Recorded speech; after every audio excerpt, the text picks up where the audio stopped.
بسم الله الرحمن الرحيم. الرحمن علم القرآن، خلق الإنسان،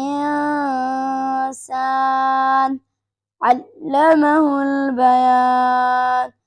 الشمس والقمر بحسبان، والنجم والشجر يسجدان.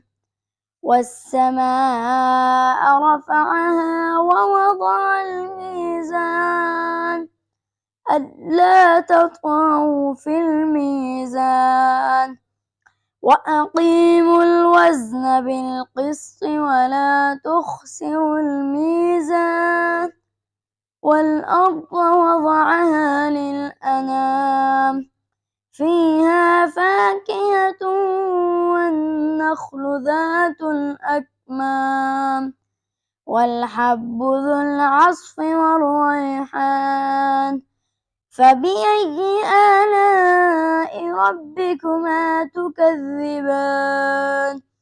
خلق الإنسان من صلصال كالفخار، وخلق الجن من مارج من نار. فبأي آلاء ربكما تكذبان؟ رب المشرقين ورب المغربين. فبأي آلاء ربكما تكذبان؟ مرج البحرين يلتقيان، بينهما برزخ لا يبغيان. فبأي آلاء ربكما تكذبان؟ يخرج منهما اللؤلؤ والمرجان. فبأي آلاء ربكما تكذبان؟ وله الجوار المنشآت في البحر كالأعلام. فبأي آلاء ربكما تكذبان؟ كل من عليها فان، ويبقى وجه ربك ذو الجلال والإكرام. فبأي آلاء ربكما تكذبان؟ يسأله من في السماوات والأرض، كل يوم هو في شأن. فبأي آلاء ربكما تكذبان؟ سنفرغ لكم أيها الثقلان. فبأي آلاء ربكما تكذبان؟ يا معشر الجن والإنس إن استطعتم أن تنفذوا من أقطار السماوات والأرض فانفذوا، لا تنفذون إلا بسلطان. فبأي آلاء ربكما تكذبان؟ يرسل عليكما شواظ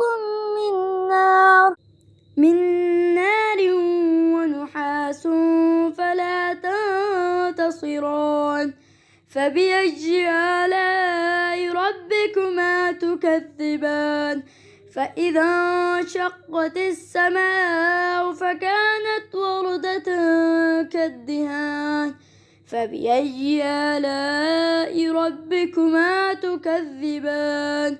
فيومئذ لا يسأل عن ذنبه إنس ولا جان. فبأي آلاء ربكما تكذبان؟ يعرف المجرمون بسيماهم فيؤخذ بالنواصي والأقدام. فبأي آلاء ربكما تكذبان؟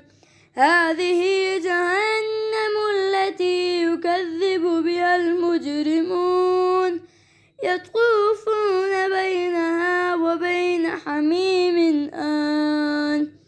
فبأي آلاء ربكما تكذبان ولمن خاف مقام ربه جنتان فبأي آلاء ربكما تكذبان ذواتا أفنان فبأي آلاء ربكما تكذبان فيهما عينان تجريان فبأي آلاء ربكما تكذبان فيهما من كل فاكهة زوجان فبأي آلاء ربكما تكذبان متكئين على فرش بطائنها من استبرق وجنى الجنتين دان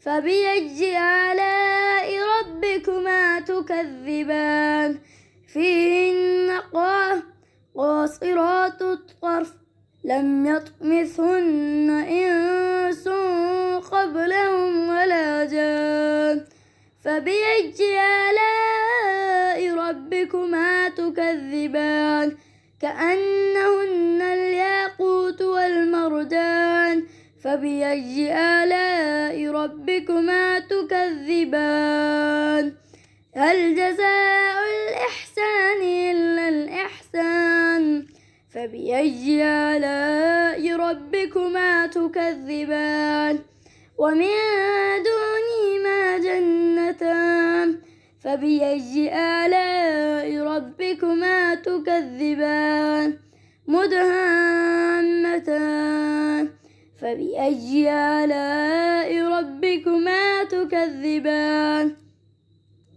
فيهما عينان نضاختان فبأي آلاء ربكما تكذبان فيهما فاكهة ونخل والرمان فبأي آلاء ربكما تكذبان فيهن خيرات حسان فبأي آلاء ربكما تكذبان حور مقصورات في الخيام فبأي آلاء ربكما تكذبان لم يطمثهن إنس قبلهم ولا جان فبأي آلاء ربكما تكذبان متكئين على رفرف خضر وعبقري حسان